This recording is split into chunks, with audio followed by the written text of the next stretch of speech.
amigas y amigos de Monitor Global, una nueva edición de este programa dedicado al análisis de la política internacional, de la geopolítica y de las disputas a nivel mundial entre las grandes potencias, los países que luchan por su liberación y su soberanía. Y hoy nuevamente un tema candente en nuestra América Latina es el resultado de las elecciones del 28 de julio, donde se eligió presidente a Nicolás Maduro Moro. Bueno, le vamos a seguir sacando el jugo a tu visita a Venezuela, donde vos en el lugar de los hechos pudiste constatar qué es verdad y qué es mentira, qué era guerra mediática y desinformativa, mostrar que había un caos y un desorden y un fraude electoral y qué fue lo que realmente vivió el pueblo venezolano.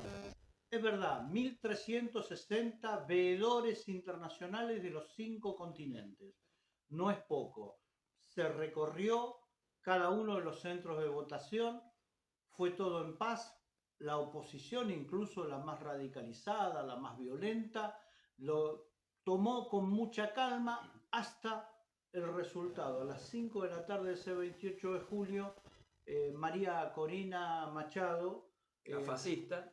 sale directamente a cantar fraude. Una telenovela que ya hemos visto, porque cada vez que pierden ya anuncian de que hay fraude. No, pero aparte hay que decir que en cualquier proceso electoral, las fuerzas que participan de ese proceso electoral previamente aceptan las reglas del juego, si no las salen a denunciar con anticipación, aceptan cómo se vota, el consejo electoral que hay, las medidas que se utilizan, cómo se van a contar los votos, y esta gente la había aceptado previamente, o sea que su supuesta denuncia de fraude ya estaba planificada de antemano, como bien denuncia el propio Maduro y la CNE.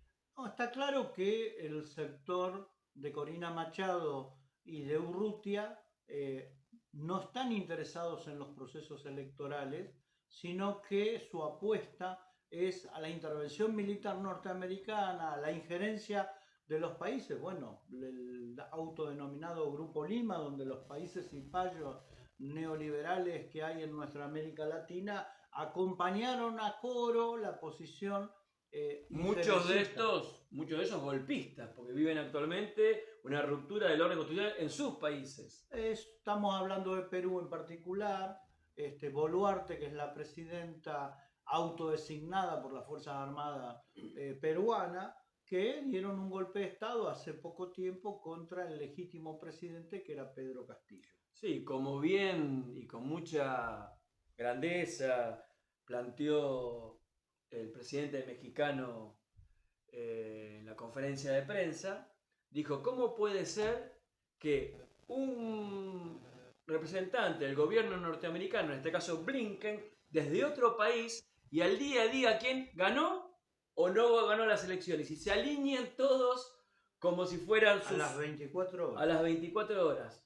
Ahora, el vocero presidencial de Biden salió a desmentir a Blinken, o sea que ahí también hay una disputa. Las internas al interior del imperialismo. Intereses económicos y políticos. Y después hay un detalle, Fernando, que creo que los televidentes, los amigos en el mundo tienen que conocer. Hace 48 horas se conoció el escrutinio final en las elecciones de México, que fueron el 2 de junio. Es decir, 2 meses y medio después, el Tribunal Superior Electoral dio por ganadora al actual presidente Claudia Sheinbaum y obviamente la oposición había planteado que había un fraude en México. El tribunal los citó a los opositores que habían declarado fraude y estos no presentaron ninguna prueba. Algo similar a lo que está ocurriendo en Venezuela. No, y aparte a nadie se le ocurriría ir a cuestionar a las elecciones norteamericanas, que bastante fraudulentas son, cuando entregan 3 meses y medio o 4 meses y medio después los informes electorales. ¿A quién se le va a... Informes pero no actas. Informes pero no actas. ¿A quién se le va a ocurrir a decir, a protestarle a Estados Unidos? No, ahí hubo un fraude. No, no. Si lo hacen con un grado de injerencismo y de acompañamiento bastante vergonzoso, algunos líderes latinoamericanos de los cuales uno esperaría otro tipo de posiciones. Me parece que en los tiempos actuales de retroceso del movimiento popular en los países. Bueno, estamos hablando del caso de Lula en particular, que está planteando públicamente que Venezuela le debe una explicación a los brasileños. La verdad es bastante pobre porque eso denota una actitud injerencista de parte de un gobierno que se supone es amigo en la idea de la construcción de la patria grande. Petro, en Colombia, sostiene una posición similar. Es más, Lula está planteando que haya un cogobierno con los fascistas del MUD y el chavismo. Es una locura total. No, aparte imaginémonos cuál fue la reacción, recordemos cuál fue la reacción de las fuerzas populares latinoamericanas frente a los ataques de Lula. Si nosotros hubiéramos tenido la misma lógica, hubiéramos dicho, no, bueno, la justicia brasileña condena a Lula, entonces en función de lo que dice la justicia brasileña y también los poderes norteamericanos, porque ahora se desclasificó un informe que dice que la CIA venía investigando y siguiendo los pasos de Lula desde 1968. Entonces, imaginémonos que nosotros dijimos, bueno, sí, como la justicia y los poderes fácticos internacionales dicen que Lula es culpable, le vamos a sacar la solidaridad, cosa que nunca se hizo, y las fuerzas populares siempre apoyamos a Lula a pesar de las acusaciones. La verdad que Lula no está siendo justo con lo que él mismo recibió en su momento. Evidentemente hay una corriente en Latinoamérica de sectores progresistas que no quieren que se avancen los procesos, que se profundicen los procesos políticos y obviamente las transformaciones económicas y sociales, porque tocan los intereses de la oligarquía nativa de cada uno de los países en Latinoamérica y porque afectan a las multinacionales y por ende al imperialismo norteamericano y sus aliados. Estamos hablando de Inglaterra, la Unión Europea, etc. Y los norteamericanos pegan el grito y muchos salen a hacerle el coro como, la verdad, la mebota. Lamentablemente hay que decirlo. La exageración sobre cuestiones formales que además con desconocimiento absoluto de las leyes que rigen en Venezuela. El poder electo del CNE, que es una votación, se elige, son candidatos, se elige como si fuera otro órgano, es un cuarto poder, es una idea que toma el gobierno bolivariano de Simón Bolívar, que planteaba la necesidad de que existiera ese cuarto poder que fiscalizara la cuestión electoral. A uno le llama poderosamente la atención que algunos dirigentes muy valorados, con mucha historia, a los que le reconocemos un papel importante en el proceso histórico en cada uno de los países y en Latinoamérica, el día de hoy parecería de que no están dispuestos a hacer lo que hicieron antes. No, imaginémonos, pues nosotros en Argentina estamos viviendo ahora el juicio sobre el atentado a Cristina. Imaginémonos si nosotros confiáramos en esta justicia corrupta sobre los dichos sobre la corrupción del gobierno de Cristina y no apoyáramos las cosas justas y buenas que hizo el gobierno nacional y popular. Estaríamos realmente teniendo una actitud canallesca, digamos, ¿no? No, nosotros sabemos y tenemos nuestra propia opinión independiente y podemos decir, independientemente de los poderes fácticos, no, están atacando a Cristina, la quisieron matar, están queriendo boicotear el proceso popular en Argentina, lo mismo que han intentado hacer en Venezuela.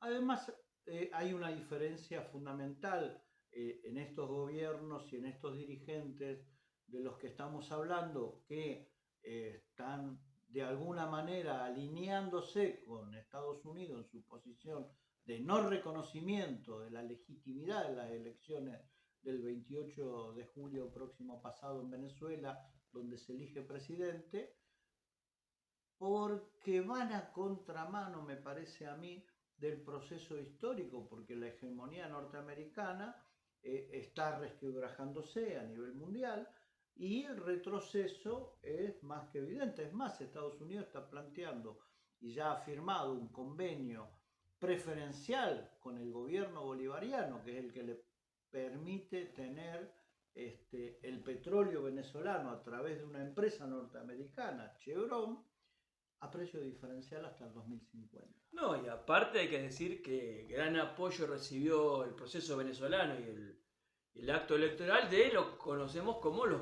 Rusia, China, la India, los países del BRICS, que muestran otro mundo de cooperación, de posibilidad de pensar en un futuro para los países emergentes, y eso son los que le permitieron equilibrar la balanza en este mundo que ya no es unipolar, en donde Estados Unidos no tiene todo el control, las guerras que vemos actualmente en el mundo así lo muestran, la posibilidad de que no sea invadida Venezuela y mantenga su firmeza como proceso popular, muestran que hay otro mundo a que muchos líderes de América tendrían que estar mirando, pues ese es nuestro futuro. Ahí está nuestro futuro y no como cola de los intereses norteamericanos. No, además hay que tener en cuenta algunos datos que son fundamentales.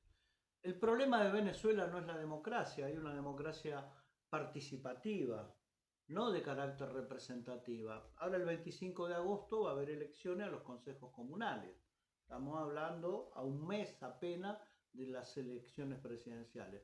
Pero aquí tenemos un dato que nos parece fundamental y que explica cuál es el conflicto entre Venezuela y Estados Unidos en particular.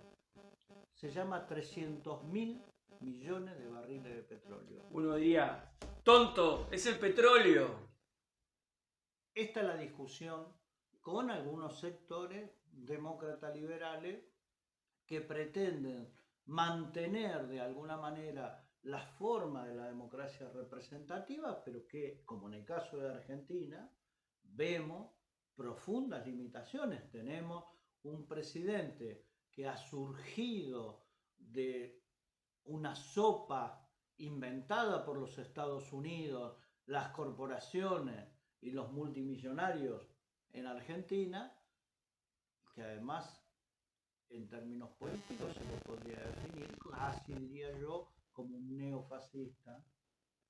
Sin ninguna duda, y hay que, cualquiera que siga el escenario latinoamericano va a encontrar que en las prácticas políticas, en las consignas, en los discursos, en los armados políticos de Milei, una total similitud con los armados políticos de Bolsonaro en Brasil, con los armados políticos de estos fascistas en Venezuela de Machado y compañía, y con otros armados. O sea, aquí hay un libreto transnacional que se nos va imponiendo país por país, y hay que recordar que hay un siniestro personaje que se llama Laura Richardson, que es la jefa del Comando Sur norteamericano, que es la fuerza militar que Estados Unidos plantea como proyección hacia el conjunto de nuestros países latinoamericanos, que anda paseando por el continente, reuniéndose con los gobiernos diciendo, no, este es nuestro continente, porque acá tenemos litio, tenemos agua, tenemos petróleo, tenemos tierras raras, tenemos alimentos, y esta es nuestra área estratégica.